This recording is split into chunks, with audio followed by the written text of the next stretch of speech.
మనం గడిచిన కొన్ని రోజులుగా ప్రాథమిక విషయాలను, క్రైస్తవ ప్రాథమిక విషయాలను మనం వివరంగా నేర్చుకుంటా ఉన్నాం. ఈ ప్రాథమిక విషయాలు దేవుని గూర్చి, దేవుని కుమారుని గూర్చి, ప్రాముఖ్యంగా మన విశ్వాసానికి సంబంధించిన వాటిని గూర్చి మనం నేర్చుకుంటున్నాం. యోహాను సువార్త 1:14 నుండి మరికొన్ని విషయాలు నేర్చుకుందాం. వాక్యం శరీరధారి అయి కృపాసత్య సంపూర్ణుడిగా మన మధ్య నివసించడం అనగా ఏమి అనేది ప్రాముఖ్యంగా మనం ఈ దినాన్ని నేర్చుకుంటాం. ఈ వాక్యాన్ని అనేకులు రకరకాలుగా వర్ణిస్తూ, వివరిస్తూ నమ్ముతూ ఉన్నారు. వాక్యం శరీరధారి అవడం ఏంటి, మొదటి శతాబ్దపు విశ్వాసుల యొక్క నిరీక్షణ ఏమిటి, వాక్యం శరీరధారి అవడం అంటే వాళ్ళు ఏ విధంగా గ్రహించారు అనేది మనము పాత నిబంధన, క్రొత్త నిబంధన వచనాల నుండి, పాత నిబంధన, క్రొత్త నిబంధన సారాంశం నుండి నేర్చుకుందాం. పాత నిబంధన, క్రొత్త నిబంధన అని నేను 2 సార్లు మాట్లాడడానికి గల కారణం ఏంటంటే, మనము పాత నిబంధన నుండి, క్రొత్త నిబంధన నుండి కలిపి చదివి చాలా విషయాల్ని నేర్చుకోవాల్సిన వారిని ఉన్నాం. ఈనాడు మనకి 2 నిబంధనలు, వాటి యొక్క పుస్తకాలు సమయంగా తెలుసు, మనం చదువుకుంటా ఉన్నాం. కానీ మొదటి శతాబ్దపు విశ్వాసులు అలా కాదు. వారి దగ్గర పాత నిబంధన ఉంది, క్రొత్త నిబంధన చేయబడుతుంది అని, క్రొత్త నిబంధన రాయబడుతుందని వారు ఎదురు చూస్తూ ఉన్నారు. పాత నిబంధన చేయబడింది, రాయబడింది, అలానే క్రొత్త నిబంధన కూడా చేయబడుతుంది, రాయబడుతుంది అనే నిరీక్షణతో వారు కొనసాగుతూ ఉన్నారు. ఇంగ్లీష్లో మనం చదివితే వర్డ్ బికేమ్ ఫ్లెష్ అనే మాట మనం చూస్తాం. ఇంగ్లీష్లో వర్డ్ అని మనం చదువుతాము, గ్రీక్లో లోగోస్ అనే మాట మనం చూస్తాం అన్నమాట. యోహాను సువార్త 1:14, యోహాను సువార్త 1వ మనము Tyndale version, William Tyndale version మనం చూసినట్లయితే ఇంగ్లీష్లో అక్కడ ఇట్ అని ఉంటుంది, అది దానిని అని ఉంటుంది. అంటే అక్కడ వాక్యము అని ఉపయోగించబడింది అనమాట. వాక్యం అనగా దేవుని యొక్క నోటి మాటలు కావచ్చు, లేకపోతే ఆయన చెప్పాలనుకున్న ఆయన థాట్స్, లేకపోతే ఆయన ప్రణాళిక కావచ్చు. ఈ విధంగా లోగోస్, వర్డ్, మాటలు, వాక్యం అనే పదాలు ఉపయోగించబడ్డాయి. వర్డ్ బికేమ్ ఫ్లెష్ అని మనకి ఇంగ్లీష్లో మనం చూస్తూ ఉంటాం అనమాట. 14వ వచనం అంటే something said, spoken, including the thoughts అన్నమాట. అంటే దేవుడు మొదటి నుండి లేదా పితరుల కాలం నుండి చెప్పుకుంటూ వచ్చిన విషయాలు, చెప్పబడిన విషయాలు, ఇంక్లూడింగ్ థాట్స్ అంటే ఇశ్రాయేల్ యొక్క నిరీక్షణ ఏమైందో, లేకపోతే దేవుడు వారిని ఏ విధంగా నిరీక్షణలో ఉంచారో వీటికి సంబంధించిన విషయాలు అన్నమాట. అవన్నీ కూడా అన్సీన్ థాట్స్ అండి. వారు ఎదురు చూస్తూ ఉన్నారనమాట. ఉదాహరణకి ఒక రాజుగారు ఉన్నారనుకోండి, స్వయంవరానికి వెళ్ళారు. రాణి అలా ఉంటుంది అని అంటే ఆ రాణి గారి గురించి ఏదో ఊహించుకుని వెళ్ళాడనమాట. అన్సీన్ థాట్ అనమాట. చూడలేదు అంత పూర్వం ఎప్పుడు కూడా. కానీ ఆవిడ ఎంత ఎత్తు ఉంటుంది, ఈ రంగు ఉంటుంది అని చెప్తే అలా వెళ్ళాడనమాట. రాజులు ఎందుకు అన్నానంటే, ఈ కాలంలో ఏముందండి, సింపుల్గా వాట్సాప్ పెట్టేస్తున్నారు ఫోటో, లేకపోతే ముందు కాలం అయితే పోస్ట్ చేసేవారు. ఇక్కడ అలా కాదు, అన్సీన్ థాట్ అనమాట. యేసు ప్రభు వారి గురించి ఆయన వస్తారో, విమోచకుడిగా వస్తాడో, నివారణ చేసే మధ్యవర్తిగా వస్తాడో, ఆయన ప్రధాన యాజకుడిగా వస్తాడో, దేవుని సేవకుడిగా వస్తాడు, కాపరిగా వస్తాడు. ఇలాగా చాలా విషయాలు మనకి, నేను కొన్ని మాత్రమే చెప్పాను. చాలా విషయాలు ఇశ్రాయేలు ప్రజలు ఎదురు చూస్తూ ఉన్నారనమాట. అంటే నేను ఇప్పుడు చెప్పినవన్నీ కూడా రాబోతున్న వ్యక్తులు నెరవేరాలి. రాజు అనే ఒక క్యారెక్టర్ యేసుక్రీస్తులో నెరవేరాలి. ప్రధాన యాజకుడు అనే క్యారెక్టరు యేసుక్రీస్తులో నెరవేరాలి. లోకపాపలను మోసుకుని పోయి దేవుని గొర్రెపిల్ల అనే క్యారెక్టరు యేసు ప్రభువులో నెరవేరాలి.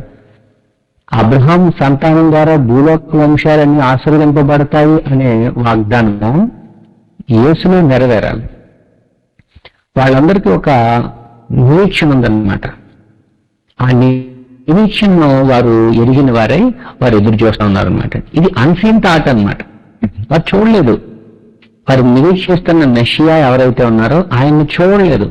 అంత పూర్వం అటువంటి క్యారెక్టర్ గల వారు అంటే అభిషక్తులు ఉన్నారు పాత నిబంధనలో.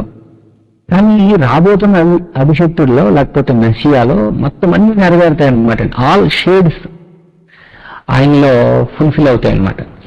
ఈ థాట్స్ ఏదైతే ఉందో, ఈ వాగ్దానాలు ఏవైతే ఉన్నాయో, దేవుడు ఈ స్పోకెన్ లేకపోతే రిటర్న్ గా మానవులకి ఇచ్చిన ఈ నిరీక్షణ ఏదైతే ఉందో ఇదంతా నెరవేరుతుంది అనమాట.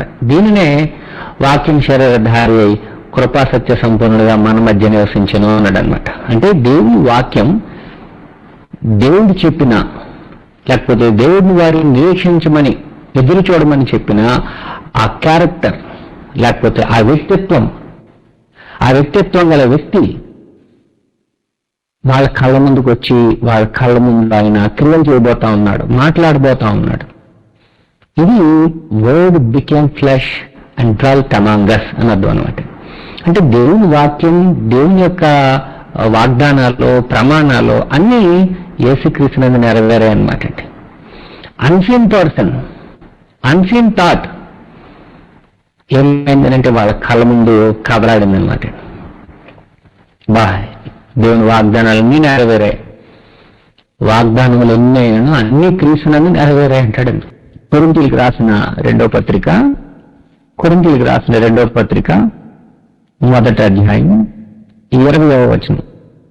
కొరింథీయులకు రాసిన రెండవ పత్రిక మొదటి అధ్యాయం 20వ వచనం.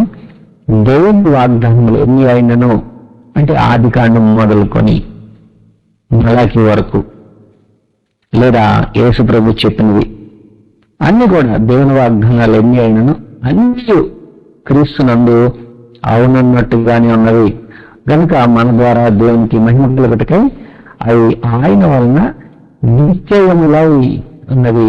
ఆయన వల్ల ఏమైపోయాయంటే కన్ఫర్మ్ అయిపోయాయి అనమాట. ఆమె అలా జరుగును దాకా జరిగాయి, అన్ని నిశ్చయంగా స్పష్టంగా ఆయన నెరవేరిపోయాయి అన్నమాట. కాబట్టి వాగ్దానాలు ఎన్ని అయినా సరే, ఒక 100 వాగ్దానాలు ఉన్నాయనుకోండి, 1000 వాగ్దానాలు ఉన్నాయనుకోండి, పాత నిబంధన క్రొత్త నిబంధన వరకు అన్ని యేసుక్రీస్తునందు నెరవేరాయి అన్నమాట. పెండింగ్ లేవు అసలు. ఇది వాక్యం శరీరధారి అయి కృపా సత్య సంపూర్ణుడుగా మన మధ్య నివసించానంటే అర్థం. అంటే వాగ్దానాలు, ప్రమాణాలు దేవుడు ముందుగా చెప్తూ వచ్చిన ఆ స్పోకెన్ థింగ్స్ ఏవైతే ఉన్నాయో, సంథింగ్ సెడ్ చెప్పబడిన ఆ విషయాలు ఏవైతే ఉన్నాయో ఆయన యందు మూర్తిభవించాయి అనమాట. ఈ ప్రవచనీయంలో నెరవేరిందని టిక్ పెట్టుకోవచ్చు అనమాట. మనం మత్తయి సువార్త, మార్కు సువార్త, లూకా సువార్త, యోహాను సువార్త మనం చదువుతున్నప్పుడు ఒక్కొక్క వచనం ఇర్మియా గ్రంథంలో, హోషేయ గ్రంథంలో, యెషయా గ్రంథంలో ఇలా చెప్తున్నప్పుడు మనం టిక్ పెట్టుకోవడం అనమాట అండి. యేసు ప్రభువులో నెరవేరే టిక్లు పెట్టేసుకోవడం అనమాట. అది వాక్యం శరీరధారి కృపా సత్య సంపూర్ణంగా మన మధ్య నివసించాలంటే అర్థం. 2 పాత నిబంధన ఉదాహరణలు మనం చూసిన తర్వాత మనం మళ్ళా కొత్త నిబంధనలోనికి వద్దాం. రోమీయులకు రాసిన పత్రిక 9వ అధ్యాయం 7 నుండి 9 వచనాలు మనం చదువుతాం. రోమపత్రిక 9వ అధ్యాయం 7 నుండి 9 వచనాలు. రోమీయులకు రాసిన పత్రిక 9వ అధ్యాయం 7 నుండి 9 వచనాలు చదువుతున్నప్పుడు, అబ్రహాము సంతానమైనంత మాత్రం చేత అందరూ పిల్లలు కారు గాని ఇస్సాకు వాళ్ళనైనది నీవు సంతానం అనబడును. హాగరు ద్వారా పుట్టినవాడు అబ్రహాం సంతానమే. తర్వాత కెతూరా ఆమె వాళ్ళు పుట్టినవారు కూడా అబ్రహాం సంతానమే. కానీ వాళ్ళందరూ సంతానమైనంత మాత్రం అందరూ పిల్లలు కారు. అంటే వాగ్దానం ద్వారా పుట్టినవారు కాదని అక్కడ పిల్లలు కారంటే అందరూ పిల్లలే, అందరూ చిల్డ్రనే అబ్రహాం పుట్టినవాడి. కానీ ఇస్సాకు వలన అయినది నీ సంతానం అనబడినది వాగ్దానం చేయబడింది ఇక్కడ. అంటే for this is the word of promise అన్నాడు అనమాట. This is the word of promise అన్నాడు. రోమీయులకు రాసిన పత్రిక 9వ అధ్యాయం 7 నుండి 9 వచనాలు మనం చదువుతున్నప్పుడు, for this is the word of promise, at this time I will come and Sarah shall have a son అన్నాడు. శారాకు నిశ్చయంగా కుమారుడు కలుగుతాడు, కుమారుడు పుడతాడు అన్నాడు. అది వాగ్దానం. ఆ వాగ్దానం ఏమైంది అంటే 21వ అధ్యాయము ఆదికాండం మనం చదువుతున్నప్పుడు నెరవేరిందనమాట. అంటే ఆ వాక్కు దానం చేశాడు దేవుడు, లేకపోతే ప్రమాణం చేశాడు దేవుడు. ఆ ప్రమాణం లేకపోతే ఆ వాగ్దానం, ఆ చెప్పబడిన ఆ మాట, ఆ స్పోకెన్ వర్డ్, సంథింగ్ సెడ్, లేకపోతే పుడతాడు, శారాకు కుమారుడు పుడతాడు అనేది వాళ్ళ యొక్క థాట్స్ అన్నమాట, నిరీక్షణ వారి తలంపులో ఉంది. కానీ 21వ అధ్యాయంలో మనం ఇస్సాకు పుట్టడం చూస్తాం. ఒకసారి చదువుదాం ఆదికాండం 21వ అధ్యాయం. అంటే అంత పూర్వం వాక్యంగానే ఉన్నది, కానీ వాక్యం శరీరధారి అయిందంటే వాక్యం నెరవేరింది అని అర్థం. 21వ అధ్యాయం మనం చదువుతున్నప్పుడు యెహోవా తాను చెప్పిన ప్రకారం శారాను దర్శించాడు. దర్శించంటే వచ్చాడని కాదు, విజిటేషన్ అని కాదు, అంటే విజిట్ చేస్తూ ఉంటారు కదా, అలాగే దేవుడు దర్శించాడంటే అక్షరార్థంగా వ్యక్తిగా వచ్చి దర్శించాడని కాదు, దేవుడు చెప్పిన మాట నెరవేర్చాడని అర్థం. యెహోవా తాను ఇచ్చిన మాట చెప్పిన శారాను గూర్చి చేశాను అంటే శారాను గూర్చి చేశాడంటే దేవుడు దర్శించాడంట. ఎట్లనగా దేవుడు అబ్రహాముతో చెప్పిన నిర్ణయకాలంలో శారా గర్భవతి అతని ముసలితన ముందు అతనికి కుమారుని కనినో, ఇదనమాట అండి. నిర్ణయకాలంలో శారా గర్భవతి అతని ముసలితన ముందు అతనికి కుమారుని కనడం అనేది ఏదైతే ఉందో, ఈ ప్రత్యేకమైన దేవుని యొక్క ఏర్పాటు ఇక్కడ రోమీయులకు రాసిన పత్రికలో మనకి చెప్పడం జరుగుతుందన్నమాట. వాగ్దాన రూపమైన వాక్యం ఇదే అన్నాడు. వాగ్దాన రూపమైన వాక్యం 9వ వచనం అండి, ఒకసారి చూడండి. రోమీయులకు రాసిన పత్రిక 9:9. వాగ్దాన రూపమైన వాక్యం అంటే చెప్పబడిన వాగ్దానం ఏదైతే ఉందో దానికి రూపం వచ్చిందనమాట. శారాకు కుమారుడు కలుగుతాడనేది వాగ్దానం మాత్రమే, దేవుడు చెప్పిన మాటగా ఉంది. కానీ ఇప్పుడు ఏమైందంటే వాగ్దాన రూపమైన వాక్యం మీద వాగ్దానం రూపం వచ్చిందనమాట. దీన్ని వర్డ్ బికేమ్ ఫ్లెష్ అంటారనమాట పాత నిబంధనలో. దేవుని యొక్క వాక్యము ఏమైందంటే నెరవేరింది, లేకపోతే దేవుని యొక్క వాక్యానుసారంగా ఆ బేబీ ఆ శారాకు కుమారుడు పుట్టాడు, ఇస్సాకు వలన నీ సంతానం అనబడింది, నెరవేరింది అనమాట. కాబట్టి ఈ విధంగా మనము పాత నిబంధనలో చూస్తాం. రాజుల రెండవ గ్రంథం 4వ అధ్యాయం 14 నుండి 15 వచనాలు మనం చదువుతున్నప్పుడు ఇక్కడ కూడా ఇటువంటి సిమిలర్ గా ఒక సందర్భం అవుతుంది మనకి. ఇక్కడ కూడా ఎలీషా, గెహాజీ ఇక్కడ మనకు కనిపిస్తారు. వారికి విడిగిని లేకపోతే వారికి ఆతిథ్యాన్ని ఇస్తున్న ఒక స్త్రీకి ఇక్కడ బిడ్డ లేడు, కుమారుడు లేడు. కుమారుడు లేకపోతే అప్పుడు ఎలీషా అంటున్నాడు అనమాట. 14వ వచనం. ఎలీషా ఆమె నేను ఏమి చేయగోరుచున్నదని వారిని అడుగుగా గెహాజీ ఆమెకు కుమారుడు లేడు అని చెప్తే అందుకు అతడు ఆమెను పిలుమనగా వాడు ఆమెను పిలిచెను. 16వ వచనం. ఆమె వచ్చి ద్వారమందు నిలువగా ఎలీషా మొదటి ఏట ఈ ఋతువున నీ కౌగిట కుమారుడుండునని ఆమెతో అనెను. ఈ ఋతువున నీ కౌగిట కుమారుడు ఉంటాడు అని చెప్పబడింది అనమాట. ఆమె ఆ మాట విని దైవజనుడైన ఎలినవాడా అలాగ పలకవద్దు, నీ దాసుడైన నాతో అబద్ధమాడవద్దు అన్నది. పిమ్మట ఆ స్త్రీ గర్భవతి మరుసటి ఏట ఎలీషా తనతో చెప్పిన కాలంన కుమారుని కనిను. కాబట్టి ఇదన్నమాట అండి, ఎలీషా చెప్పినట్లుగా ఆ చెప్పిన కాలాన్ని కుమారుని కనదనమాట. అంటే వాగ్దానం ఏదైతే ఉందో, చెప్పబడిన మాట ఏదైతే ఉందో, వారి యొక్క చెప్పబడిన మాట ప్రకారంగా, అంటే ఎలీషా చెప్పిన మాట ప్రకారంగా అక్కడ కుమారుడు పుట్టడం మనం చూస్తాం అనమాట. వాగ్దాన రూపమైన వాక్యం అనమాట అండి. ఆ వాక్యం చెప్పాడు, వాగ్దానం నెరవేరింది అనమాట. మనం అనుకుంటూ ఉంటాం కదా, ఒక ఫ్రేజ్ ఉంటుంది, డ్రీమ్ కమ్స్ ట్రూ అని. అంటే కళలు నిజమవుతాయి లేదా కళలు నిజమయ్యాయి అని. అంటే ఫుల్ఫిల్మెంట్, నెరవేర్పు చెందాయి అన్నమాట, కళలు నిజమయ్యాయి. Dream comes true. ఇశ్రాయేలీలు ఆదాము పాపం చేసినప్పుడు దేవుడు చేసిన వాగ్దానం, స్త్రీ సంతానంగా ఆయన పుట్టి సాతాన్ యొక్క తలను చితక కొడతాడు, చితక తొక్కుతాడు అనే వాగ్దానం యేసుక్రీస్తులో నెరవేరింది. అందుకని పాతాళమందు, భూమి మీద, పరలోకమందు అన్ని చోట్ల ఆయనకు అధికారం ఇవ్వబడింది. ఆయన విజేత, తొక్కేశాడు కాబట్టి ఆయన కాంకరర్ అన్నమాట. తొక్కాడు అంటే కాంకరర్, విజేత. కాబట్టి fulfilment of a long held aspiration or desire అన్నమాట. దీర్ఘకాలం నుండి వారి యొక్క ఆకాంక్ష, వారి కోరిక ఏంటంటే వారి కళ్ళ ముందు యేసుక్రీస్తు ద్వారా, యేసుక్రీస్తు నందు సాక్షాత్కారమైందనమాట. అంటే యేసుక్రీస్తులో యెషయా గ్రంథంలో ప్రవచనాలు కానీ, పితరుల కాలం నాటి ప్రవచనాలు కానీ, మోషే వంటి ప్రవక్తగా కానీ చెప్పబడిన వచనాలన్నీ నెరవేరుతా ఉన్నాయన్నమాట. ద వర్డ్ బికేమ్ ఫ్లెష్ అన్నమాట. దేవుని యొక్క వాక్యం, ఆయన వాగ్దానాలు, ఆయన ప్రమాణాలు, ఆయన చెప్పుకుంటూ వచ్చిన మాటలు, విషయాలన్నీ, అంశాలన్నీ కూడా యేసుక్రీస్తు నందు అలాగ ఒకటొకటి నెరవేరుతా ఉన్నాయన్నమాట. వారు చాలా లోతుగా కోరుకున్నారనమాట. రావాలి, మా మెస్సియా రావాలి, మాకు రాజ్యాన్ని ఇవ్వాలి, మమ్మల్ని అందరినీ కూడా హెచ్చించాలి అని ఆశపడ్డారు. లోతుగా కోరుకున్నారనమాట. డిజైర్డ్ డీప్లీ అనమాట. వాళ్ళు చాలా డీప్ గా ఆశించారు. ఎలా ఉండాలి, మేము ఎలా ఉండాలి, మా జాతి ఎలా ఉండాలని ఆశించారు. అవన్నీ కూడా వారు ఏదైతే ఆశించారో అవన్నీ కూడా సాఫల్యించింది, లేకపోతే అవన్నీ కూడా నెరవేరాయి అన్నమాట. దీన్ని మనము క్రొత్త నిబంధనలో చూస్తాం.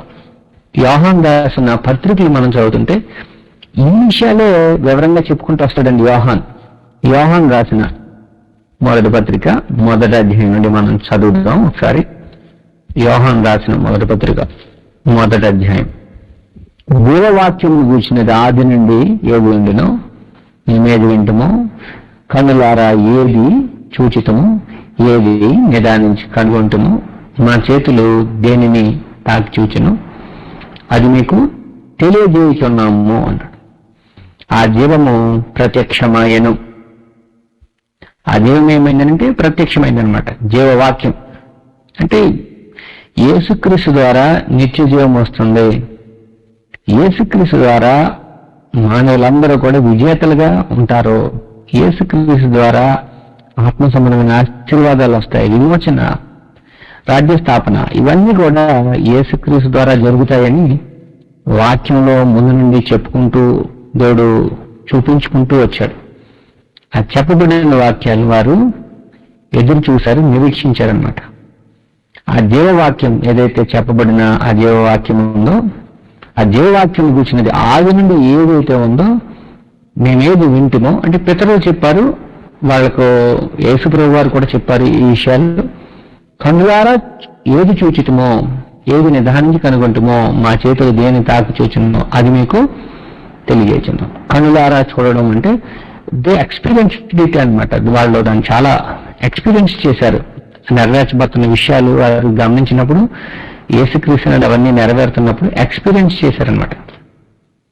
ఇక్కడ తాకి చూడడం లేదా నిదానించి కనుగొనడం ఇవన్నీ కూడా లిటరల్ గా తాకి చూసామని కాదు, ఇలా ముట్టుకుని చూసామని కాదు.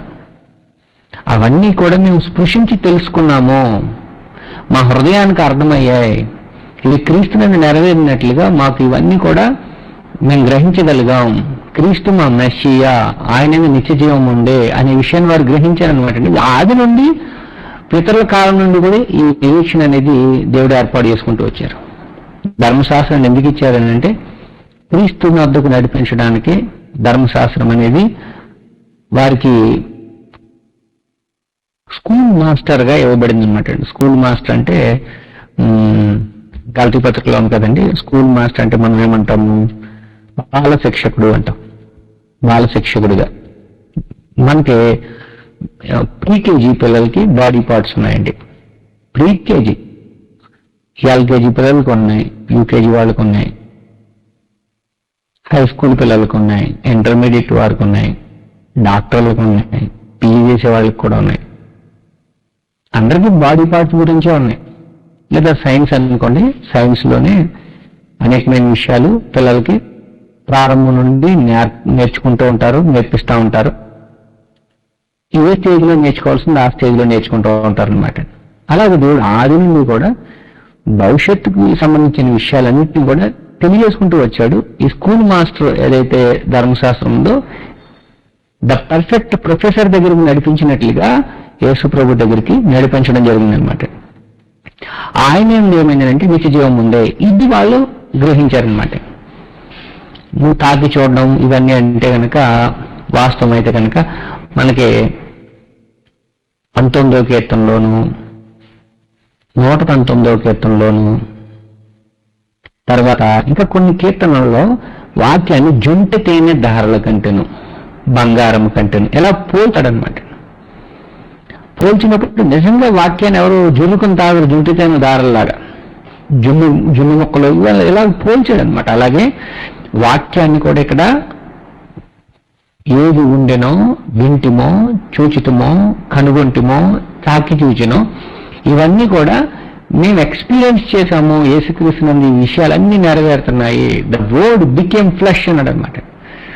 దానిని యోహాన్ రాసిన మొదటి పత్రిక 2వ అధ్యాయం మనం చదువుతుంటే 22 నుండి చూస్తే యేసు క్రీస్తు కాడని చెప్పు, యేసు క్రీస్తు కాడని చెప్పువాడు తప్ప ఎవడ బద్ధికుడు. ఇప్పుడు మొదటి శతాబ్దంలో సమస్య ఏంటంటే శిష్యులు యేసే క్రీస్తు అని ప్రకటిస్తూ ఉన్నారు.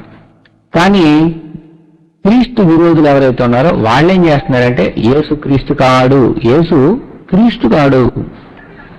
అంటే క్రీస్తు అనే వ్యక్తిత్వం లేకపోతే అభిషక్తుని యొక్క వ్యక్తిత్వం ప్రవచనాల్లో ప్రాణం నుండి చెప్పబడుతూ వచ్చిందనమాట.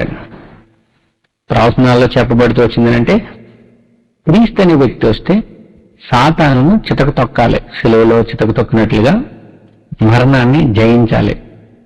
భూలోక వంశంలోని అందరూ కూడా ఆశీర్వాదానికి కారకులు అవ్వాలి, వారసులు అవ్వాలి. ఆయన వచ్చిన తర్వాత ఆయన భుజం మీద రాజ్యభారం ఉండాలి, దానికి వృద్ధి కలగాలి, అంతం ఉండకూడదు.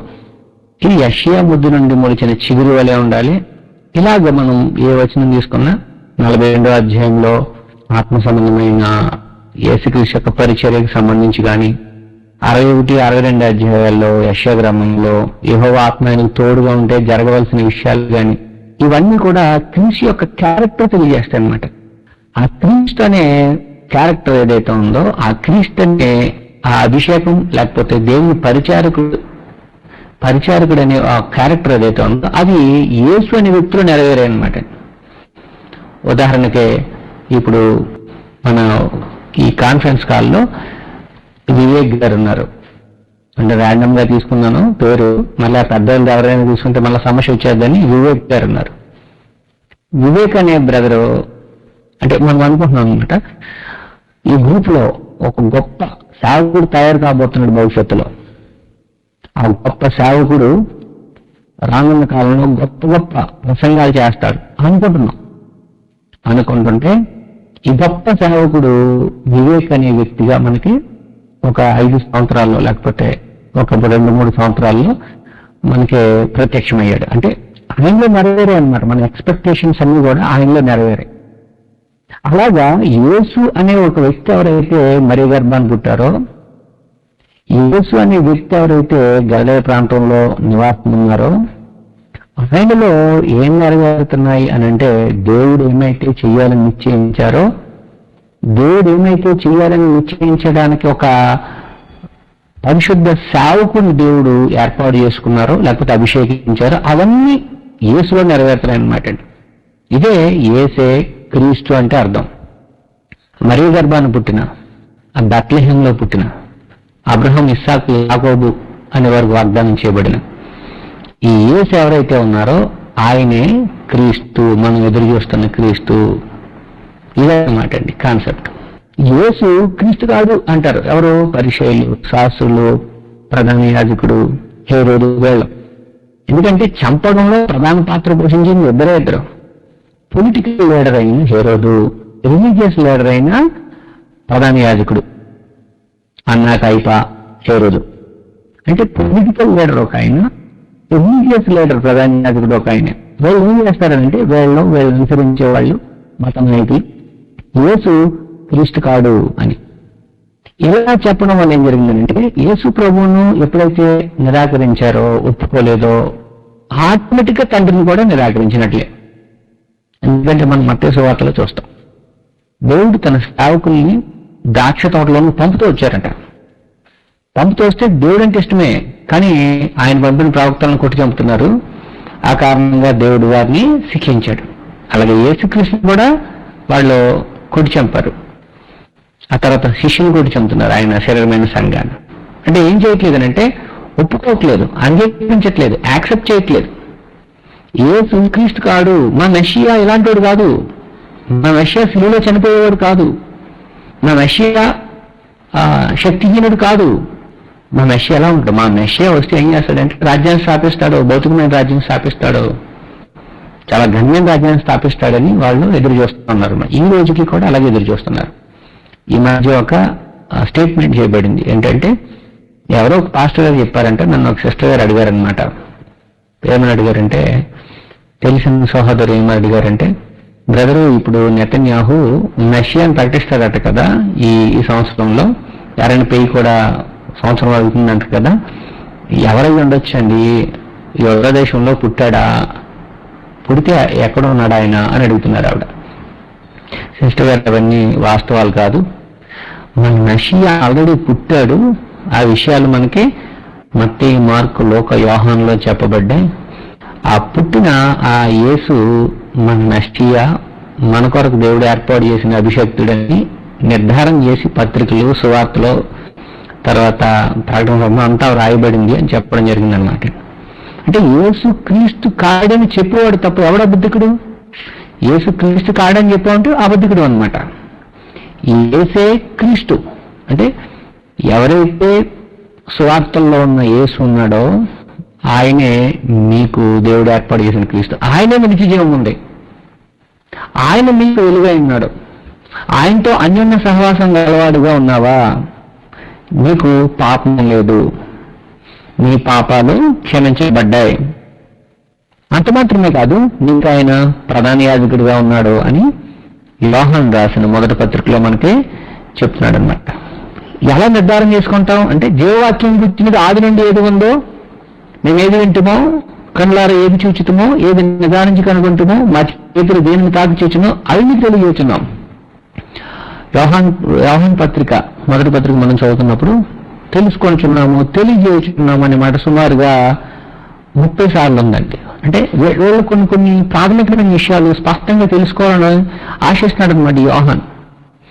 యేసే క్రీస్తు తెలుసుకోండి, ఆయనే నిత్య జీవం ఉంది, ఆయనలోనే వెలుగు ఉంది, దేవుడు ఆయనలోనే దేవునితో పాటుగా సహవాసాన్ని ఏర్పాటు చేశాడు అంటే, అబ్బాయి యేసు మన క్రీస్తు కాదు, ఆయన ఎవరో గలిలయకు సంబంధించిన వాడు, ఆయన క్రైస్తవులు అనేవారు తెగకు సంబంధించిన వాడని చెడు ప్రచారం చేస్తా ఉన్నారనమాట అండి.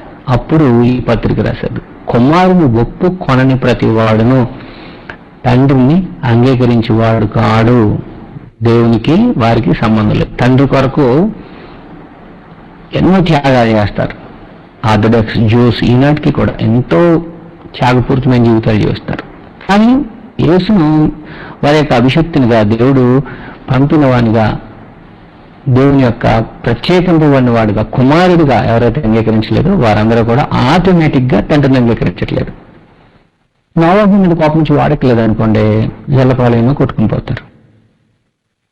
ఇశ్రాయేలు మీద కోపం వచ్చి రహబని వేశ్య ఇంట్లోనికి ఎవరైనా రహబని వేశ్య యొక్క బంధువులు చేరలేదనుకోండి, వాళ్ళందరూ కూడా ఆనాడు ఇశ్రాయేలు తీర్పు తీర్చడానికి వచ్చినప్పుడు, అంటే ఎరుకో పట్టణానికి వారు తీర్పు తీర్చడానికి వచ్చినప్పుడు వారితో పాటు నాశనం అయిపోతారు.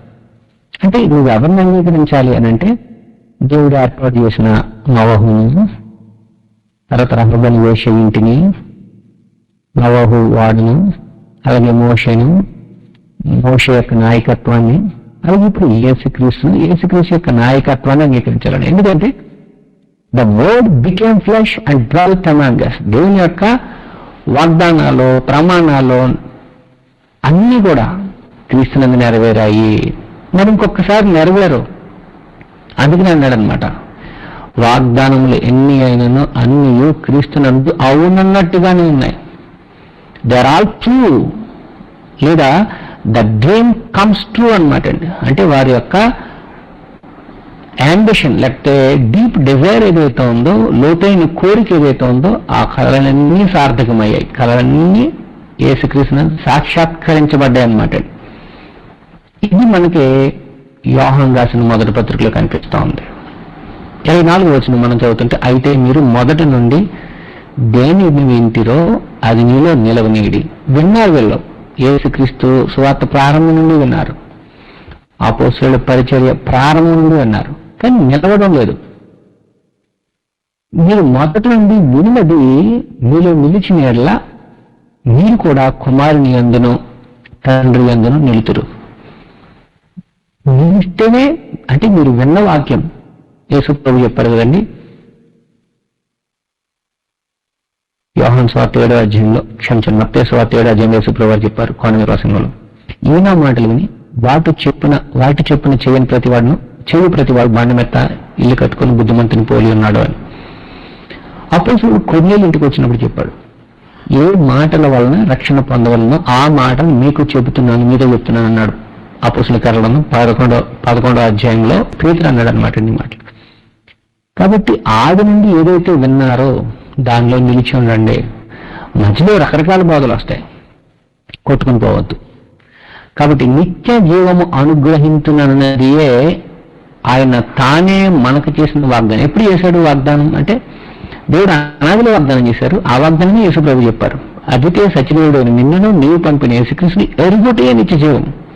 దేవుడు లోకం ఎంతో ప్రేమించను, కాగా ఆయన తన అద్వితీయ కుమారునిగా పుట్టిన వాడిని విశ్వాసించి ప్రతివాడు నశింపక నిత్య జీవం పొందినట్లు ఆయనను అనుగ్రహించను. లోకములకు తీర్పు తీర్చుటకు దేవుడు ఆయన పంపలేదు, కానీ తన కుమారుని విశ్వాసం ఉంచడం ద్వారా రక్షణ పొందుటకు దేవుడు తన కుమారుని పంపాను. ఇలాంటి వాక్యాలు ఎన్నో ఉన్నాయన్నమాట. అంటే దేవుడు ఆది నుండి వాగ్దానం చేశాడు, ఆ వాగ్దానం నెరవేరింది క్రీస్తులో. ఆ వాగ్దానాలన్నీ సాక్షాత్కరించబడ్డాయి, ఆ ప్రమాణాలన్నీ నెరవేరాయి, ప్రతిదీ అన్ని కూడా నెరవేరాయి.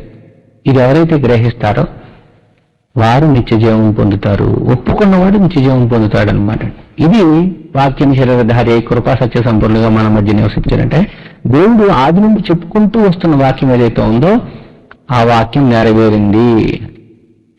ఇస్సాకు విషయంలో ఏ వాక్యం అయితే నెరవేరిందో, వాగ్దాన రూపమైన వాక్యం ఏదైతే ఉందో వాగ్దానం నెరవేరిందో ఇస్సాకులో, అలాగే ఎలీషా వాగ్దానము స్త్రీలో ఎలాగైతే నెరవేరి ఎలీషా చెప్పిన కాలం నాటికి బిడ్డను కన్నదో అలాగా వాక్యం నెరవేరిందనమాట. 4వ అధ్యాయం 2-3 వచనాలు చదువుతున్నప్పుడు, మొదటి యోహాను పత్రిక, యోహాను రాసిన మొదటి పత్రిక 4వ అధ్యాయం 2-3 వచనాలు, యేసుక్రీస్తు శరీరధారి వచ్చినని ఏ ఆత్మ ఒప్పుకొనునో అది దేవుని సంబంధమైనది. యేసుక్రీస్తుని గురించి ఈనాటికి కూడా తెలియజేస్తున్నారు. 2024వ సంవత్సరంలో కూడా ఇంకా మన మెస్సియా వస్తాడని తెలియజేస్తున్నారు. ఇటువంటి వారిని ఉద్దేశించి రాస్తున్న పత్రిక అనమాట. యేసే క్రీస్తు, Jesus is the Messiah, Jesus is the anointed one. యేసు దేవుని యొక్క అభిషక్తుడు, దేవుని చేత ప్రతిష్ఠించి పంపబడిన వాడు అని బాప్తిస్మంలో దేవుడు ఆయన ప్రతిష్ఠించి పంపారనమాట అండి. ఈయన నా ప్రియకుమారుడు అని ప్రతిష్ఠించి పంపాడనమాట.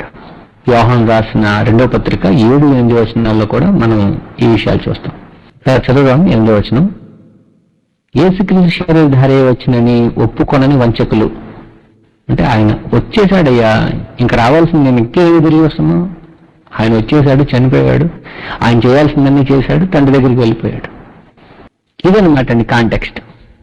అట్టివాడే అంటే లోకంలో ఇంకా రాలేదు అనేవాడు ఎవరైతే వంచకుడు అనమాట, వంచిస్తున్నాడు. ఇంకా రాలేదని కానీ వంచిస్తున్నాడు అనమాట. క్రీస్తు విరోధి అయి ఉన్నాడు. మేము మీ మధ్యను నెరవేర్చిన కార్యములను చెడగొట్టుకొనక, మీ మధ్య వాళ్ళు ఆదిమ సంఘం మధ్య అనేకమైన కార్యాలు చేశారు అపోస్తలులు, ఆదిమ సంఘంలో ఉన్న ప్రవక్తలు, మొదటి శతాబ్దపు విశ్వాసులు.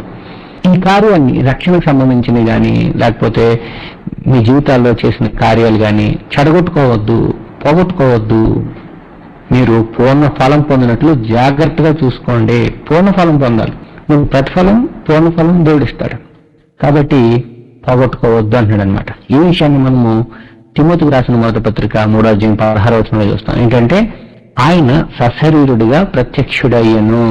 అంటే ఎప్పటి వరకు ఎక్కడున్నాడు ఆయన అంటే పాత నిబంధనలో వాగ్దానాల్లో ఉన్నాడు, ఆది కాండంలో ఉన్నాడు, నిర్గమకాండంలో ఉన్నాడు.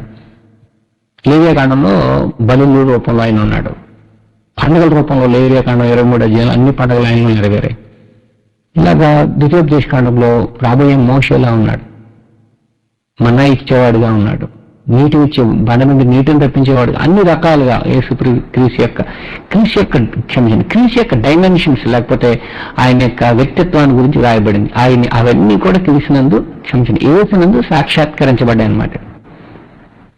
ఇప్పుడు మీకు ఎవరికైనా సరే రిలేషన్, దేవునితో సహవాస సంబంధాలు, వ్యక్తిగతమైన సహవాస సంబంధం నాకు దేవునితో కావాలనుకుంటే యేసు ప్రభుత్వం నువ్వు లింకప్ అవ్వాల్సిందే. నేను యేసుకు వ్యతిరేకంగా బయట ఉంటానని అంటే అవదన్నమాట. కాబట్టి ద వర్డ్ బికేమ్ ఫ్లెష్ అంటే యేసుక్రీస్తునందు వాగ్దానాలు, ప్రమాణాలు అన్ని నెరవేరాయి. The word became flesh means that Jesus fulfils all Old Testament prophecies అన్నమాట అండి. ఈ విషయాన్ని మనం కొరింథీయులకు రాసిన 2వ పత్రిక 1వ అధ్యాయం 20-21 వచనాలు చూసాం. ఈ విషయాలు మనం గలతీ పత్రిక 3:16లో, ఆదికాండం 3:15లో, ఇర్మియా గ్రంథం 23:5 నుండి, ఇర్మియా గ్రంథం 31 అధ్యాయం 31 నుండి, యెషయా గ్రంథం 7:14లో ఇలా మనం చూస్తూ ఉంటాం అన్నమాట. ఈ విషయాలు మనకి లోకాసువార్త 1:28 నుండి 38 వరకు, మత్తయి సువార్త 1వ అధ్యాయంలో నెరవేరాయి అన్నమాట. అంటే వాగ్దానాలన్నీ క్రీస్తునందు నెరవేరాయి. ఈ విధంగా మనము వాక్యాన్ని ప్రారంభం నుండి చూస్తూ ఉంటే, వాక్యం శరీరధారి అయి కృపా సత్య సంపూర్ణుడుగా మన మధ్య నివసించారంటే క్రీస్తునందు ఒక్కొక్క వాక్యం మనం టిక్ పెట్టుకుంటూ ఉంటాం అన్నమాట. మనం ఒక్కొక్కసారి ఏదైనా పెద్ద షాప్కి వెళ్ళామనుకోండి, లిస్ట్ వేసుకుని వెళ్తాం, మర్చిపోతామని. మనం ఇది కొన్నాం టిక్లు పెట్టుకుంటూ ఉంటాం అన్నమాట. అలాగా యేసుక్రీస్తునందు వాగ్దానాలన్నీ నెరవేరుతాయన్నమాట. మరి అపోస్తులు ఎలా కన్ఫర్మ్ చేసుకున్నారంటే అలాగే కన్ఫర్మ్ చేసుకున్నారు. వాళ్ళు జరుగుతున్న విషయాలన్నీ కూడా వాక్యంలో నెరవేరుతున్న వాడు, ఈ విషయం యేసుక్రీస్తునందు నెరవేరింది అంటే యేసు మెస్సియాయే, ఈ విషయం యేసునందు నెరవేరింది కాబట్టి ఈయన మా మెస్సియాయే. ఒక్కొక్కటి వాళ్ళకి కాన్ఫిడెన్స్ ఇస్తా వచ్చిందనమాట. ఎప్పుడైతే మృతులను లేచారో ఇంకా వాళ్ళకి సంపూర్ణమైన బలం వచ్చిందనమాట. శాశ్వత కాలం దేవుని సింహాసనం మీద కూర్చొని పరిపాలన చేసి దేవుని కుమారుడియనే అని వాళ్ళు గుర్తించారనమాట. ఒక వచనం చదివి నేను ముగిస్తాను. మత్తయి సువార్త 8వ అధ్యాయం 17వ వచనం. ఆయన మాట వలన దయ్యములను వెలగొట్టి రోగుల నెలలను స్వస్థపరిచెను. మత్తయి 8:17.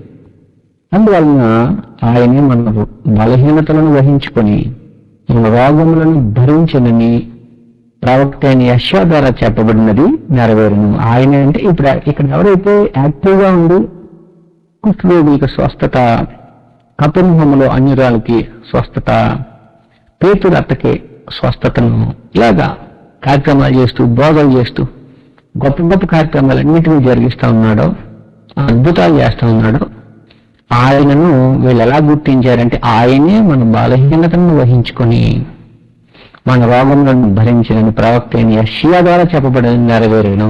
యెషయా గ్రంథం 53:4లో ఉందని. అంటే వీళ్ళు బైబిల్ చూస్తున్నారు, యేసు ప్రభువుని చూస్తున్నారు, యేసుని చూస్తున్నారు, నెరవేరిపోయిన టిక్ పెట్టుకోండి టిక్ పెట్టేసుకుంటారు అనమాట శిష్యులు. అది ద వర్డ్ బికేమ్ ఫ్లెష్ అంటే అర్థం. అక్షరాలకు అర్థాలు ఉండవండి, గుర్తుపెట్టుకోండి. కానీ కాన్సెప్ట్, బైబిల్ కాన్సెప్ట్ మాత్రం మనకు స్పష్టంగా కనబడుతుంది. దీన్నే ఇంతకు పూర్వం ద ఎంబాడిమెంట్ ఆఫ్ వర్డ్ అనే విషయాన్ని చెప్పడం జరిగింది. వాక్యం యొక్క స్వరూపం, మూర్తి భవించిన వాక్యం. కుర్రోడు చిన్నప్పటి నుంచి డాక్టర్ అవుతాను లేకపోతే ఇంజనీర్ అవుతాను అంటున్నాడు. ఇష్టం అనమాట, చాలా ఇష్టం. వాడు చదువు చూస్తే డాక్టర్ ఇలా కనబడతా ఉన్నాడు. కానీ ఒక 25 సంవత్సరాలు 26 సంవత్సరాలు వచ్చినప్పటికీ డాక్టర్ అయ్యాడనమాట. అంటే ఆ చెప్పిన మాటలు నెరవేరాయన్నమాట. అప్పుడు మూర్తి భవించిన డాక్టర్ అనమాట. ఇప్పటి వరకు మాటల్లోనే డాక్టర్, నేను అలా చేస్తానని మాటల్లోనే, వాక్యాలే, మాటలే, స్పోకెన్ వర్డ్, అన్సీన్ థాట్స్ అనమాట. ఎలా చేస్తానని. మా పెద్దమ్మాయి ఈ చిన్నప్పుడు ఈ డాక్టర్ సెట్ ఆడేదనమాట. చిన్నప్పటి నుంచే ఉండే. మేమంతా ఎంపీసీ తీసుకుంటాం, బైపీసీ తీసుకుంటాం. అంటే మూర్తి భవించిన తన యొక్క ఆలోచనలో ఇప్పుడు కనబడుతున్నాయి అనమాట. ప్రీ మెడికల్ ప్రిపేర్ అవుతుంది బైపీసీ. ఇప్పుడు మేము చూస్తున్నాం చిన్నప్పుడు ఎలా అనుకున్నదే అని. ద వర్డ్ ఎంబాడిమెంట్ అనమాట. ఆ చెప్పిన వాటిలన్నీ కూడా తను ఏదైతే చెప్పిందో అది మేము చూస్తున్నాం రూపంలో సాక్షాత్కరించబడుతున్నాయి. దేవుని కృపమటైతే సంపూర్ణంగా సాక్షాత్కరించబడతాయి. మన ఆలోచనలు, తలంపులు, మన వాక్యాలు, తీర్మానాలు ఫెయిల్ అవ్వచ్చు, కానీ యేసుక్రీస్తు ఫెయిల్యూర్ అవ్వలేదన్నమాట అండి. ద వర్డ్ ఎంబాడిమెంట్ అది. కాబట్టి సహోదరులారా, మనము కొంచెం ఇన్వెస్ట్ స్టడీ చేస్తున్నాం ఈ విషయంలో. మీకు అక్షరాలకి సరిపోకపోయినా నేను మీ మీద రుద్దట్లేదు, చక్కగా ఆలోచించండి. ఆలోచించి ఇంకా బాగా స్టడీ చేయండి. స్టడీ చేసిన తర్వాత ఇది వాస్తవం అనిపిస్తే నమ్మండి. నేను కొన్ని వాస్తవాలు నాకు తెలుసు, నేను స్టడీ చేసిన విషయాలు మేము ముందు ఉంచాను.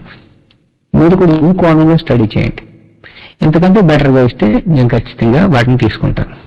కాబట్టి మనము వాక్యం శరీరధారి కృపా సత్య సంపూర్ణుడుగా మన మధ్య నివసించిన అనే దానికి దేవుని యొక్క వాక్యం, దేవుడు చెప్పిన ప్రమాణాలు, దేవుడు చెప్పిన వాగ్దానాలన్నీ క్రీస్తులో నెరవేరడం చూస్తూ ఉన్నారనమాట. ఈయన ఎలాగా నషియాగా తనంతట తాను ప్రొజెక్ట్ చేసుకుంటూ బోధిస్తూ రూపాంతరం చెందుతూ ఉన్నాడో, ఆయన తండ్రి కుడి పార్శ్వానికి ఆరోహణమై వెళ్ళిపోయిన తర్వాత అన్ని ఆయనలో నెరవేరాయని శిష్యులు రూఢిపరుచుకుని ఆయన చెప్పిన విషయాలన్నింటినీ వాళ్ళు భుజాన్ని తీసుకుని ప్రకటించడం జరిగిందనమాట. కాబట్టి ఇది వాక్యం శరీరధారి కృపా సత్య సంపూర్ణుడుగా మన మధ్య నివసించను. అంటే దేవుని వాక్యం నెరవేరింది, యేసుక్రీస్తునందు దేవుడు నివసించాడు, దేవుని సంకల్పం నెరవేరింది, దేవుని వాగ్దానాలు నెరవేరాయి, దేవుని నిత్య జీవం మానవులకు వచ్చింది, దేవుని వెలుగు మానవులకు వచ్చింది, చీకటి పోయింది, ఆత్మ సంబంధమైన దేవుని ఆశీర్వాదాలన్నీ మానవులకు వచ్చాయి, దేవుని వాగ్దానాలన్నీ మానవులకు నెరవేరాయి, యేసుక్రీస్తు ద్వారా నెరవేరాయి. ఇదనమాట. ఇది అవతారాలు ఏం కాదు. పరలోకంలో ఉన్న దేవుని పక్కన ఉన్న చిన్న దేవుడు, లేకపోతే దేవునితో సమానుడైన దేవుడు మానవ అవతారం ఎత్తాడని కాదు. ఒక వ్యక్తి అందు, యేసు అనే వ్యక్తి అందు అన్నీ నెరవేరాయి, అది గుర్తించారనమాట. కాబట్టి ప్రియ సహోదరులారా, ఇది వాక్యం చదివే తీరు ఎలా ఉంటుంది. అయితే యేసు ప్రభు మత్తయి 24 చెప్పారండి, నేను వెళ్ళిపోయిన తర్వాత అబద్ధపు క్రీస్తులు, అబద్ధపు ప్రవక్తలు వచ్చి సాధ్యమైతే ఏర్పరచబడిన వారిని సహితం ఏం చేస్తారంటే వాళ్ళలో ఇచ్చుకొని పోతారన్నాడు. కాబట్టి false Christ and false prophets అన్నాడు అనమాట. ఫాల్స్ క్రైస్ట్ కాదు, కానీ క్రైస్ట్ అని చెప్పుకుంటా, క్రైస్ట్ నేను క్రీస్తుని, నేను అభిషక్తుని అని చెప్పుకుంటూ ఉంటాడు అనమాట. తర్వాత మనం ఈ విషయాలన్నీ భవిష్యత్తులో క్రమంగా నేర్చుకుందాం. శ్రద్ధగా మీ అందరికీ యేసుక్రీస్తు నామములో హృదయపూర్వక వందనాలు చేసి ముగిస్తున్నానని ప్రార్థన చేసుకుందాం. పరిశుద్ధుడా తండ్రి, నేను మీకు స్తోత్రాలు. మీ వాక్యాన్ని విని ధ్యానించే కృపను మీ అందరికి ఇచ్చినందుకు స్తోత్రాలు. మా తండ్రి, పాత నిబంధన క్రొత్త నిబంధనల మా తండ్రి, మీ వాక్య సారాంశాన్ని అనుసరించి మేము కొన్ని విషయాల్ని స్టడీ చేసి ఉన్నాం నాయన. మీ సహాయం అందించినందుకు కృతజ్ఞతాస్తులు. మేము నేర్చుకున్న, ధ్యానించిన విషయాలు ఏవైతే ఉన్నాయో వీటిని మేము మరింతగా లోతుగా మా తండ్రి అర్థవంతంగా చదివి గ్రహించడానికి మీ సహాయం దయచేయండి. నిరంతరం మన ఆయన ఆత్మ సంబంధమైన కార్యక్రమాలు నిర్వహిస్తున్న మీ ప్రియబిడ్డల్ని మా తండ్రి పురుకొల్పి అనేకులను మా తండ్రి ప్రేరేపిస్తున్న నాయకులుగా ఉన్న ప్రజల్ని మీ ప్రియబిడ్డలందరినీ ఆశీర్వదించండి. వారు చేస్తున్న పరిచర్యను, వారి కుటుంబాలను ఆశీర్వదించండి. అనారోగ్యంతో బాధపడుతున్న వారికి మీ కృప చూపించండి, బలపరచండి తండ్రి. మీ చిత్తానుసారంగా మేము అందరం ఆశీర్వదింపబడి మీ ప్రియబిడ్డలు ఎదిగినట్లు మీ సహాయం చేయవలసిందని, ఈ కార్యక్రమంలో పాలుభాగస్తులైన ప్రతి వారిని, వారి కుటుంబాలను, వారి పనులను, వారి పరిచర్యను అంతటినీ కూడా మీ కృపలో అభివృద్ధి చేయవలసిందని ప్రార్థన మీ కుమారుడు, మా రక్షకుడైన యేసుక్రీస్తు నామములో సమర్పిస్తున్నాం తండ్రి.